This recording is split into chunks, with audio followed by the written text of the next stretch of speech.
গরমে তৃপ্তি পেতে মন প্রাণ জোড়াতে এই রকম নির্ভেজাল দুধের আইসক্রিম বাড়িতেই বানিয়ে ফেলুন।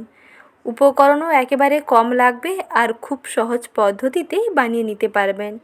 কোনো রকম কনডেন্স মিল্ক ছাড়া কিংবা ফ্রেশ ক্রিম ছাড়া খুব সহজে বাড়িতে থাকা অর্থাৎ হাতের কাছে থাকা কয়েকটা উপকরণ দিয়ে নির্ভেজাল দুধের আইসক্রিম বাড়িতেই বানিয়ে ফেলুন। বাড়ির ছোট থেকে বড় সবার দেখবেন ভীষণ পছন্দ হবে। এই সহজ পদ্ধতিতে একবার বানিয়ে দেখুন, একবার খেলে বারবার খাওয়ার বাহানা খুঁজবেন। তার জন্য প্রথমে দুধটাকে জাল দিয়ে নিচ্ছি। এখানে ফুল মিল্ক ক্রিম নিয়েছি, আপনারা গরুর দুধও নিতে পারেন, আর যদি প্যাকেট দুধ নেন তাহলে সাজেস্ট করব ফুল মিল্ক ক্রিমটা নেওয়ার, তাহলে বেশ টেস্টটা ভালো হবে। দুধটা যখন একটু উষ্ণ গরম হয়ে যাবে তখন এক হাতা মতো দুধ একটা বাটির মধ্যে নিয়ে নিচ্ছি, কারণ এর সঙ্গে মিশিয়ে নেব কর্নফ্লাওয়ার। 1 চামচ কর্নফ্লাওয়ার এই দুধের সঙ্গে মিশিয়ে নিতে হবে। দুধ কিন্তু বেশি গরম হয়ে গেলে কর্নফ্লাওয়ারটা ভালোভাবে দুধের সঙ্গে গুলবে না, তাই দুধটা একটু উষ্ণ গরম হয়ে যাবে তখন কর্নফ্লাওয়ার দিয়ে এরকম দুধের সঙ্গে গুলিয়ে নেবেন। এটা বাটিটা একদিকে রেখে দিলাম। তারপরে দুধটা দেখুন কিছুটা পলবেস্তে শুরু করেছে। এখন এর সঙ্গে মিশিয়ে নিচ্ছি গুঁড়ো দুধ। গুঁড়ো দুধের পরিমাণটা একটু বেশি থাকবে। টেস্টটাকে দুর্দান্ত বাড়িয়ে নিতে এর সঙ্গে গুঁড়ো দুধ অ্যাড করলাম। একটি চায়ের কাপ মেপে হাফ কাপ গুঁড়ো দুধ দিলেই হবে।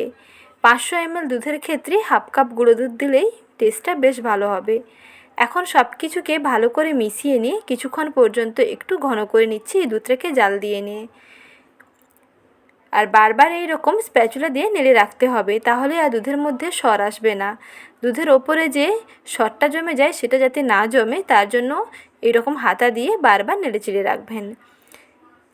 দুধটা দেখবেন কিছুক্ষণ পর বেশ ঘন হয়ে যাবে। তারপরে এর মধ্যে মিশিয়ে নিতে হবে মিষ্টি অনুযায়ী চিনি। আর আইসক্রিমের মধ্যে চিনির পরিমাণটা একটু বেশি থাকবে, কারণ প্রথমে মিষ্টি লাগলেও এটা যখন ঠান্ডা হয়ে যাবে ততটা কিন্তু মিষ্টি থাকবে না, তাই সেই বুঝে চিনির পরিমাণটা একটু বেশি দেবেন। 500 ml দুধের ক্ষেত্রে এখানে চায়ের কাপ মেপে 1 কাপ চিনি দিয়েছি। তারপরে সেই কর্নফ্লাওয়ার মিশ্রিত দুধটাও এর সঙ্গে মিশিয়ে নিলাম।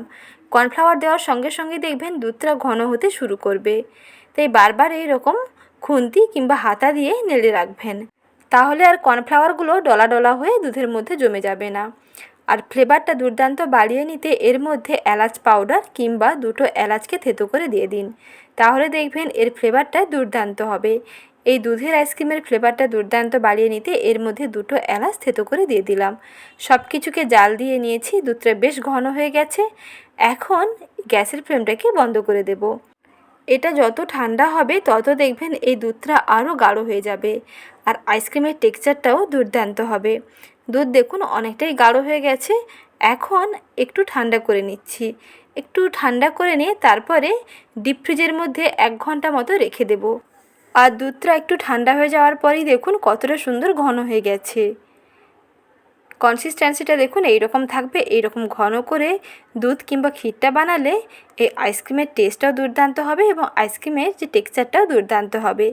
প্রায় 1 ঘন্টা হয়ে গেছে। 1 ঘন্টা পরেই দেখুন এটা কতটা জমাট হয়ে গেছে।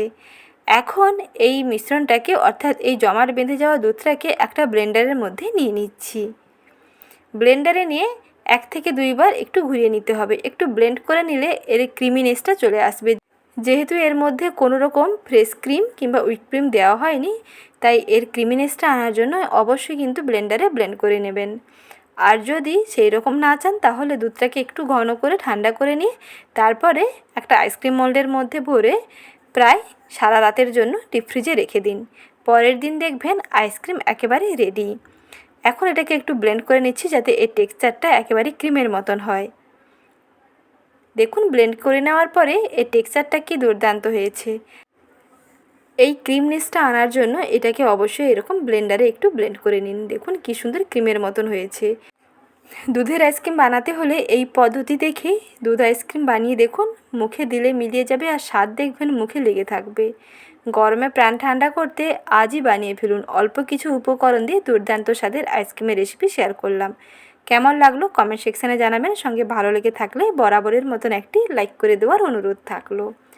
এখন এইরকম একটা আইসক্রিমের মোল নিয়েছি। এই মোলগুলোতে আইসক্রিম বসালে আইসক্রিমটা দেখতেও ভালো হবে আর আইসক্রিমটাকে ডিমোল্ড করতেও অনেক সুবিধা হবে।